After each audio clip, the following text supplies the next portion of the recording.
భారతదేశం ప్రపంచంలోని యూరియా వినియోగంలో ప్రథమ స్థానంలో ఉంది. మనము సంవత్సరానికి 3.5 కోట్ల టన్నుల యూరియాను ఉపయోగిస్తున్నాం. ఈ 3.5 కోట్ల టన్నుల యూరియా మనకి ఎట్లా వస్తుంది? దాదాపుగా 70% యూరియాను మనము భారతదేశంలోనే తయారు చేసుకుంటున్నాం. 30% యూరియాని మనము బయట దేశాల నుంచి దిగుమతి చేసుకుంటున్నాం. ఈ యూరియా దిగుమతి చేసిన లేకపోతే మనము తయారు చేసుకున్న ఒక బ్యాగ్ యూరియా తయారు చేయడానికి దాదాపుగా 2,000 రూపాయల వరకు ఖర్చు అవుతుంది.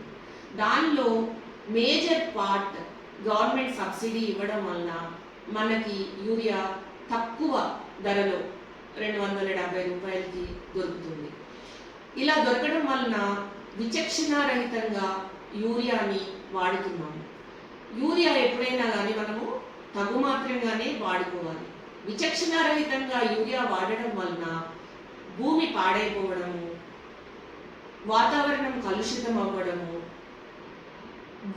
నీరు కలుషితం అవ్వడము, ఇలాంటి సమస్యలు వస్తాయి. ఇప్పుడు మనము చూస్తున్నాము యూరియా సంక్షోభం. ఈ యూరియా సంక్షోభం ఎందుకు వచ్చింది? మన దిగుమతులపై ప్రభావం ఉంది. ఎందుకంటే ప్రపంచవ్యాప్తంగా చాలా సంక్షోభాలు ఉన్నాయి. రకరకాల వార్స్, సంక్షోభాల వలన యూరియా దిగుమతులు తగ్గుముఖం పడ్డాయి. దీనివలన యూరియా అవైలబిలిటీ తక్కువగా ఉంది.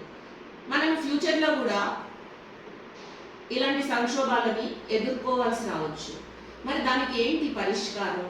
మనం దేశీయంగా ఏమి ఉత్పత్తి చేసుకోవచ్చు? వాటిలో ఒకటి ఏంటంటే, మనకి సహజంగా నేలలో ఉండే నత్రజని స్థిరీకరణ బ్యాక్టీరియాను ఉపయోగించుకొని నిరంతరంగా మనము నత్రజనిని పొందవచ్చు. అజోస్పైరల్లం అనేది ఒక నత్రజని స్థిరీకరణ బ్యాక్టీరియా. ఇది వరిలో నత్రజనిని స్థిరీకరిస్తుంది. అట్లనే అజెటోబాక్టర్ అనేది ఒక నత్రజని స్థిరీకరణ బ్యాక్టీరియా. ఇది అన్ని పంటలలో నత్రజనిని స్థిరీకరించి పంటలకు అందిస్తుంది. మనము ఇప్పుడు ఈ బయో యూరియా అంటే ఏంటి, ఈ బయో యూరియాలో ఈ బ్యాక్టీరియాలు ఎలా పనిచేస్తాయి తెలుసుకుందాం. ఈ బయో యూరియా అనేది వరినే మనము ఎగ్జాంపుల్గా తీసుకున్నాం. ఈ వరి యొక్క బయో యూరియాలో 3 రకాలైన బ్యాక్టీరియా ఉంటాయి. ఫస్ట్ది ఏంటంటే అజోస్పైరల్లం, రెండోది ఏంటంటే ఫాస్ఫేట్ సాల్యుబలైజింగ్ బ్యాక్టీరియా, మూడోది ఏంటంటే పొటాష్ సాల్యుబలైజింగ్ బ్యాక్టీరియా. అంటే అజోస్పైరల్లం నత్రజనిని స్థిరీకరిస్తుంది. ఎట్లా స్థిరీకరిస్తుంది? వాతావరణంలో ఎంతో నత్రజని ఉంటుంది, దానిని స్థిరీకరించి వరి పంటకు అందిస్తుంది. అట్లనే ఫాస్ఫేట్ సాల్యుబలైజింగ్ బ్యాక్టీరియా ఏదైతే భూమిలో ఉన్న ఫాస్ఫరస్ మొక్కలకి అందుబాటు లేకుండా ఉంటుందో దానిని అందుబాటులోకి తెచ్చి మొక్కలకు అందిస్తుంది. అలాగే పొటాష్ సాల్యుబలైజింగ్ బ్యాక్టీరియా అంటే దీనిని 2 రకాలు ఉంటాయి, potash mobilising and potash solubilising. అంటే పొటాష్ ద్రావణీకరణ బ్యాక్టీరియా ఏదైతే మొక్కలకు అందుబాటులో లేని విధంగా ఉంటుందో పొటాష్ని దాన్ని అందుబాటులోకి తెచ్చి మొక్కలకు అందిస్తుంది. ఇప్పుడు ఏంటి?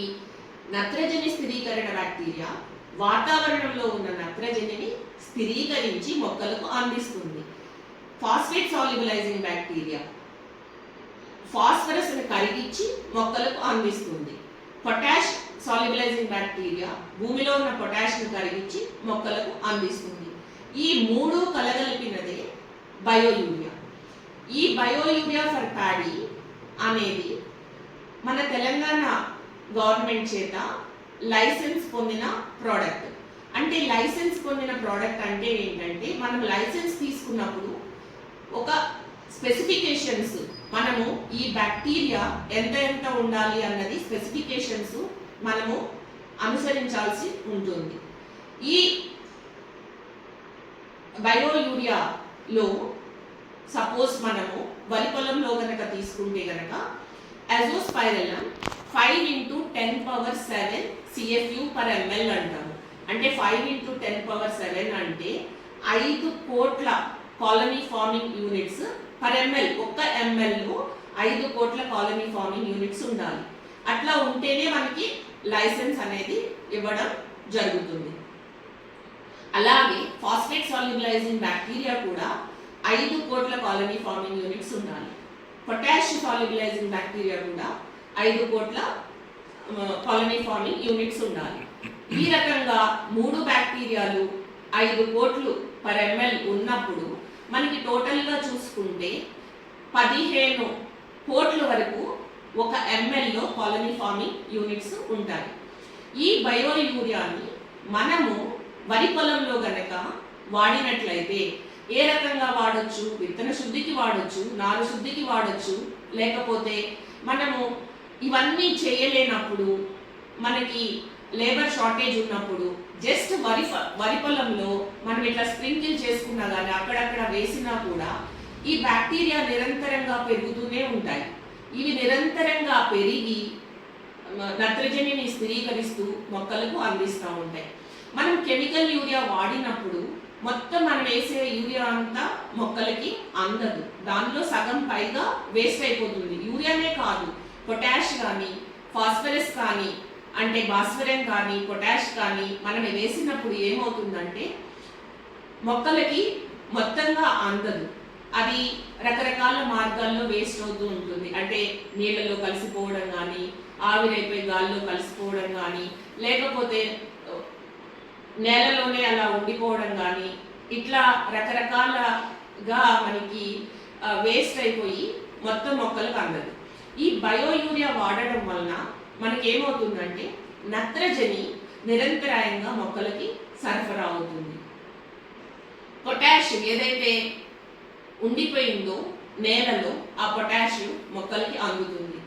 ఏదైతే ఫాస్ఫరస్ నేలలో ఉండిపోయిందో అది కూడా మొక్కలకి అందుతుంది.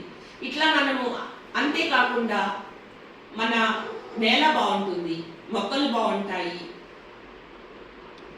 మైక్రోబియల్ యాక్టివిటీ అంటాము, సూక్ష్మజీవుల యాక్టివిటీ సాయిల్లో పెరుగుతుంది. ఇలా అన్ని రకాలుగా మొక్కలకి మంచి జరుగుతుంది.